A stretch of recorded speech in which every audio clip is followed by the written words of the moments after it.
Well, good morning. Well, it's kind of good morning. It's like 2:30 a.m. Um, I've adopted these funny sleeping and eating habits. I eat when my stomach growls. When I'm hungry, I only eat, and that's what it has enabled me to lose 95 pounds in the last year and a half. By eating smaller and smaller and smaller and smaller portions. When I go out with somebody, man, I'm a cheap date. I don't drink alcohol and I don't eat much. So anyway, the other thing is sleeping. I've adopted this weird sleeping habit where I sleep like in the afternoon and I sleep like 8 o'clock to 2 in the morning. Then I get up and I feel personally that when you do that, your mind, as a creative individual, is razor sharp, like a razor blade. Works for me. I don't know if it works for you, but it works for me. Let's do a little acting practice here on the old video here. Let's talk about the four most iconic. It used to be three. Now there's four iconic Italian expressions. Okay, let's do them.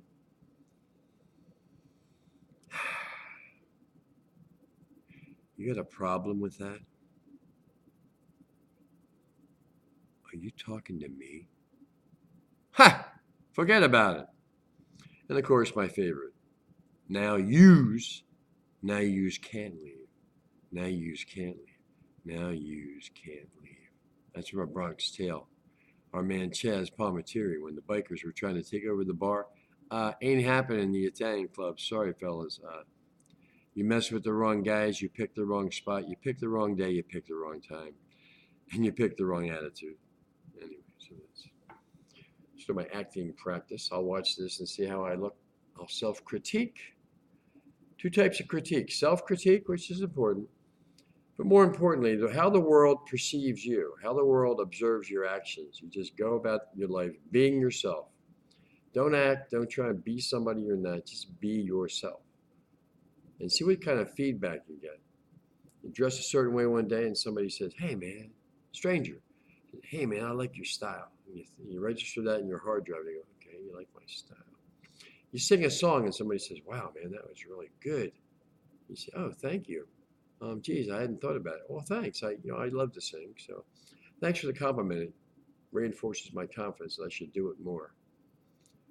Or you do a scene in class, in your master acting class, and people applaud and say, "Wow, that scared me," or "Wow, that moved me.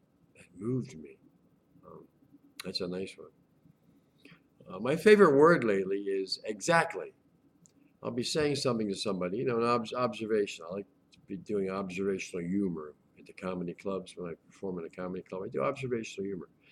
I get on the stage and I say, "Look, I'm not going to curse at you. I'm not going to scream at you. No disrespect to the previous comedians, but I'm not going to scream at you. I'm not going to curse at you. I want to tell you stories. I want to tell you stories.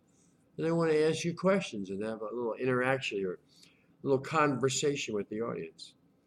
And I've done a few of these shows in the city where they love to boo, in a city where they teach their children to boo before they learn to talk, the city of Philadelphia, the home of the Philly fanatic.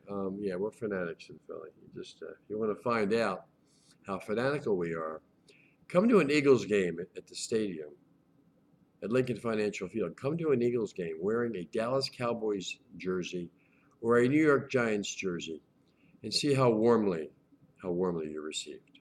So that's my little sound bite for today.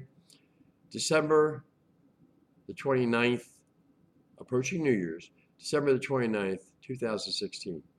2016 was a really strange, tough, hard, weird year. Let's hope 2017 is all sunshine and roses. All right, thanks. Have an inspiring day.